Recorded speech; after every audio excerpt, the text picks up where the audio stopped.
नमस्कार, मैं शारदा पांडे आसान ज़िंदगी के इस एपिसोड में आपका स्वागत करती हूँ। आज मैं आपको बताऊंगी इन पंच पर्वों के बीच में जो ये ग्रहण लग रहा है, पंच पर्वों के मध्य में, और ये ग्रहण लगभग 27 सालों के बाद, जो कि दीपावली पर कार्तिक महीने की कृष्ण पक्ष की अमावस्या में 27 सालों के बाद ये ग्रहण लग रहा है। इसीलिए ये जो दीपावली की महापूजा है वो अमावस्या के एक दिन पहले ही मनाई जा रही है। बहुत सारे आपके प्रश्न हैं कि जब हम दीपावली का पूजन करेंगे और सुबह से ग्रहण लग जाएगा तो देवी को कैसे हटाएंगे, चौकी को कैसे हटाएंगे। तो ये सभी बातें आपको बताऊंगी और ये बताऊंगी कि हर बार मैं बताती हूँ, खंडन करती हूँ कि ग्रहण नहीं है, भारत में नहीं है, विदेशों में है, आप लोग चिंता न करें। पर इस बार आपको मैं बता रही हूँ कि भारत में ग्रहण पड़ रहा है और आश्चर्यजनक तरीके से पड़ रहा है। आप पूछोगे इसमें आश्चर्य क्या है? तो आश्चर्य ये है कि 15 दिनों में 2 ग्रहण पड़ रहे हैं। हमेशा सूर्य ग्रहण अमावस्या को होता है और चंद्र ग्रहण पूर्णिमा पर होता है। तो सूर्य ग्रहण कब है? 25 अक्टूबर 2022 दिन मंगलवार को। फिर चंद्र ग्रहण कब है? चंद्र ग्रहण है कार्तिक पूर्णिमा। अभी जो कार्तिक पूर्णिमा आएगी 8 नवंबर को चंद्र ग्रहण है। तो ये 15 दिनों में 2 ग्रहण पड़ा।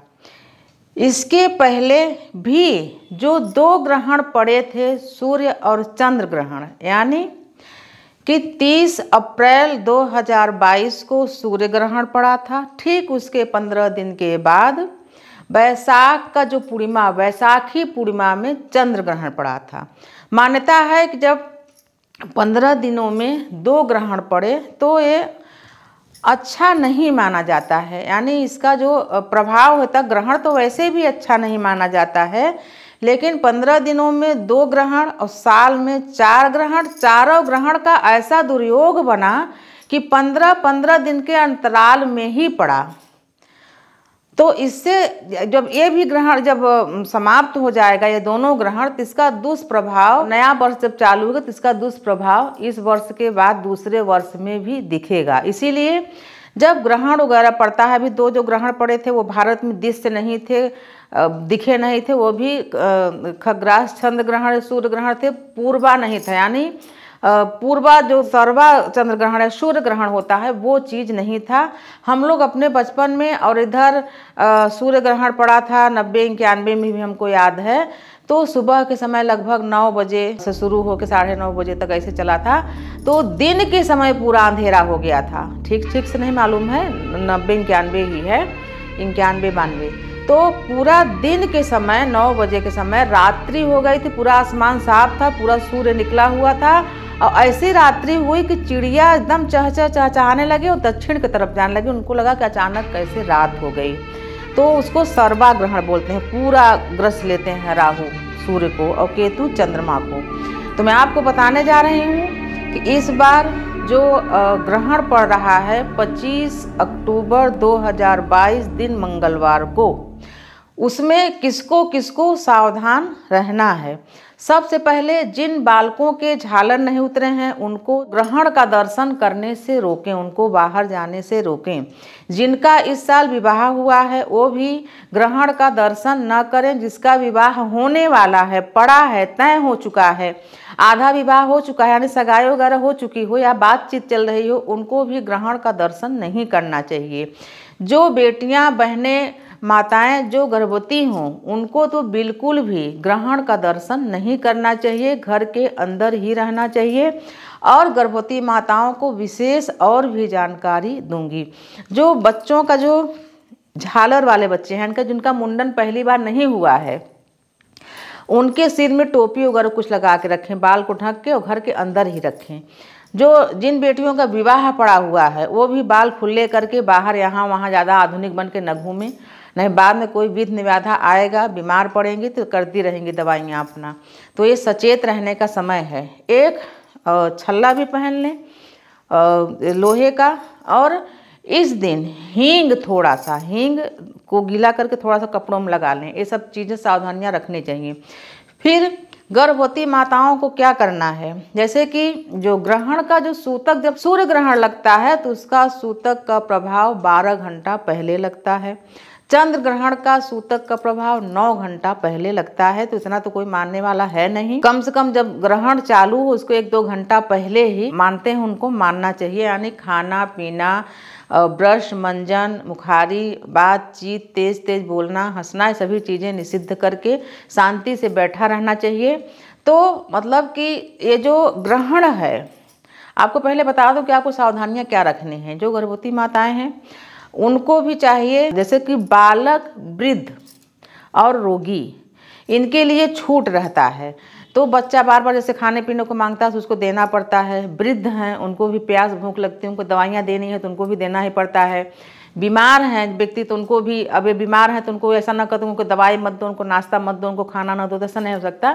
ये 3 लोगों को छूट है। बाकी लोग जो स्वस्थ हैं वो इस विधि को निभाएं, पर 12 घंटा नहीं निभा पाते हैं तो ग्रहण लगने से 2 घंटा पहले, कम से कम 3 घंटा पहले खाना पीना बंद ही कर देना चाहिए। और जो गर्भवती माताएं हैं वो क्या करेंगी, वो एक जगह बैठेंगी, यहाँ वहाँ ज़्यादा चलना फिरना ये सब चीज़ें नहीं करेंगी। और कुछ घास को अपने पास रख लेंगी, या तुलसी पत्र। अब तुलसी पत्र भी आपको बता देती हूँ, सचेत कर देती हूँ कि तुलसी पत्र अभी से तोड़ लें। अभी से यानी कि आप तुलसी पत्र शनिवार को तोड़ लें, या शुक्रवार को गिरा हुआ तुलसी पत्र भी रहता है उसको भी उठा सकती हैं। रविवार को छूना नहीं चाहिए। और सोमवार को है तो चतुर्दशी, सोमवार को मांस नहीं है, फिर सोमवार को भी गिरा हुआ आप ले सकती हैं, तोड़ना नहीं चाहिए। तो तुलसी पत्र 11 दिनों तक बासी नहीं होता। तो इन चीज़ों का ध्यान रख के पहले से तुलसी पत्र एकत्र करके रख लें। जो माताएं, जो बेटियां गर्भवती हैं, अब मैं उनसे बोलूँगी कि गाय के गोबर से गोंठो। तो आजकल की जो बच्चियां हैं नहीं करेंगी, उनको घिन लगेगा, बिल्कुल नहीं करेंगी। गोंठना किसको बोलते हैं, पेट के पिठाएं के चारों तरफ गोलाई में गोबर को लगाते थे हम लोग, जब हमारे बच्चे रहते थे पेट में। तो आप लोग क्या करेंगे, गोबर नहीं लगा सकते तो तुलसी पत्र ले लें। तुलसी पत्र को हाथ में लेकर ऐसे जब रगड़ेंगे तो उसमें से उसका रस निकलेगा। तो उस रस को ही पेट में चारों तरफ से गोंठ लें। ऐसा भी नहीं है तो कुछ घास रख के बैठें अपने पास। ऐसा भी नहीं है व्यवस्था, आप प्रदेश में हैं, कहीं भी हैं, तो आप आराम से बैठें और भगवान लड्डू गोपाल का गोपाल पाठ करें। जो भगवान जी का आता है उसको पाठ करती रहें, भगवान का स्मरण करती रहें, आपकी सुरक्षा होती रहेगी। कभी भी सिलाई बुनाई कढ़ाई, या बोलती हैं हम अकेले हैं, मेरे पति जी दफ्तर जाते हैं या काम पर जाते हैं तो उनको खाना पीना बनाना रहता है, तो एक दिन ग्रहण के पूरे दिन, यानी जो सूर्य उदय से आपकी आँख खुलेगी उसी समय से खटपट की चीज़ें, जिससे कि कटने की चीज़ें होती हैं, कोई भी चीज़, कैंची, चाकू, ये सब चीज़ें ना चलाएं। इसका बहुत दुष्प्रभाव संतान के ऊपर पड़ता है। कभी होठ, कभी कान, कभी उंगलियां कट जाती हैं। तो कोई ऐसा वो नहीं है कि पेट में कैसे कट जाता है, तो इन्हीं सब चीज़ों का प्रभाव पड़ता है।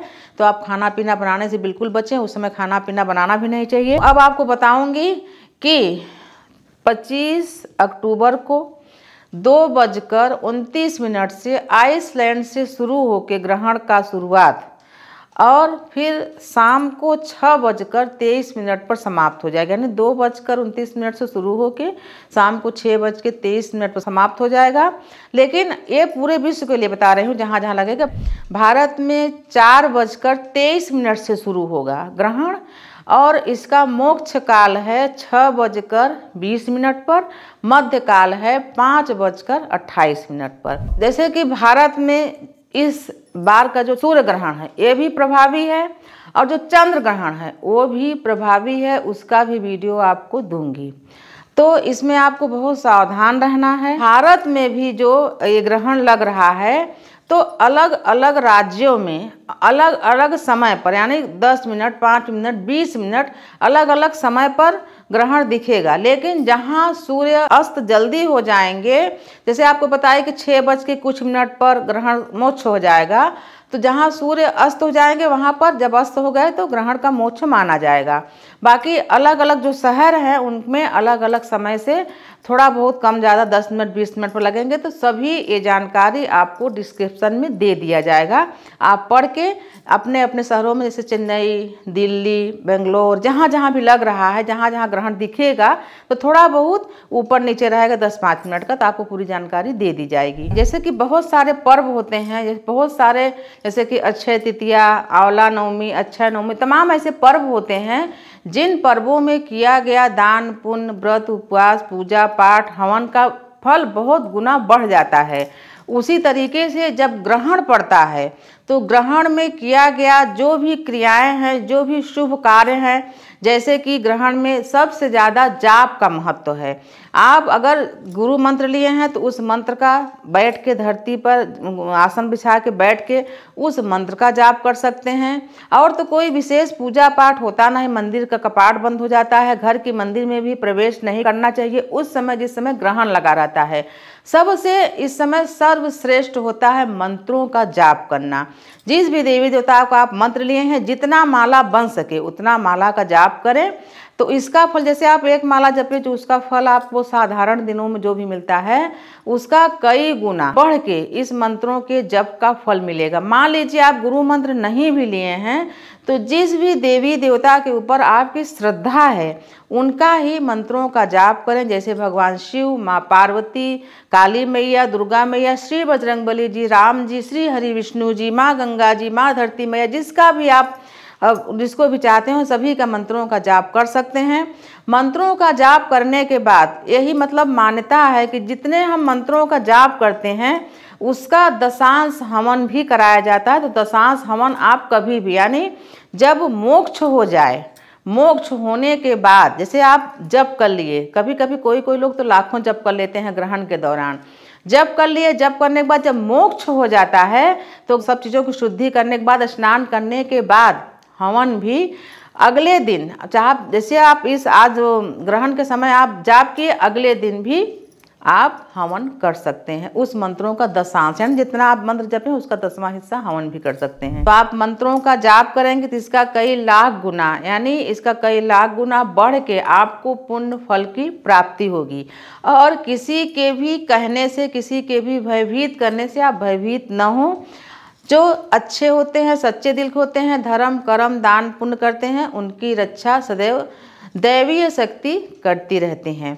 अगर आपका घर आसपास में कहीं हो, जो बड़े सयाने लोग हैं उनको बोल रही हो, तो वो नदियों में स्नान जरूर करें। वहाँ पर जो गरीब दिखें, कोई भी दिखे, ज़रूरतमंद दिखे, उनको दान भी करना चाहिए। और ऐसे में यानी ग्रहण के बाद अधिकतर गरीबों को दान देने से ज़्यादा फलित होता है। क्योंकि दीपावली पर ये ग्रहण पड़ रहा है। आप बहुत सारे लोगों का कमेंट है कि जब हम माँ लक्ष्मी का पूजन करेंगे तो पूजन की चौकी हम कब हटाएंगे, जब ग्रहण लग जाएगा तो हम सुबह कब हटाएंगे। तो मैं आपसे बताना चाहूँगी कि आप विधिवत पूजन करें माँ लक्ष्मी जी का 24 तारीख को विधिवत पूजन करें, सोमवार के दिन। उसके बाद आप जो चौकी होती है उसको हिला दिया जाता है और बता दिया जाता है कि अगले दिन हम आपको नहीं हटा पाएंगे क्योंकि ग्रहण स्पर्श हो जाएगा उस समय। तो उनका जो देवी देवता का जो विग्रह है, जो भी है, सभी चीज़ें वो आप ग्रहण के बाद यानी मंगलवार के बाद बुधवार के दिन विसर्जन करेंगे। वैसे ही आप एक दिन देवी देवता को वहीं पर रहने दें, बिल्कुल अगले दिन नहीं छूना है या जहाँ पूजा करें हैं वहाँ पर नहीं जाना है। बुधवार के दिन सभी लोग विसर्जन करेंगे तुरंत। यानी कि जब हम हिंदू मान्यता के अनुसार जब हम देवी देवताओं का पूजा करें, सत्यनारायण जी का व्रत हवन पूजन करते हैं, तो वहाँ चीज़ों को तुरंत नहीं हटाना चाहिए, एक दिन के बाद ही। अब एक दिन के बाद ग्रहण है तो आप बुधवार के दिन चीज़ें हटाएं। और कुछ ऐसी क्रियाएं हैं जैसे कि ये तुलसी पत्र का रस निकालना, और ये जो तुलसी माला भी आप अपने साथ रख सकती हैं। कुश का घास हो, इसकी भी माला बनती है, इसकी भी माला बना के आप पेट में जैसे कि माला जैसे पहनते वैसे पहन सकती हैं। तो ये सब चीज़ मैं आपको करके भी दिखाऊंगी। और जो भी आपके सवाल होंगे आप सवाल करें, हम जवाब देंगे। आप सभी सावधान रहें, ऐसे ही हमारे साथ बने रहें, देखते रहें आसान ज़िंदगी। तब तक के लिए नमस्कार।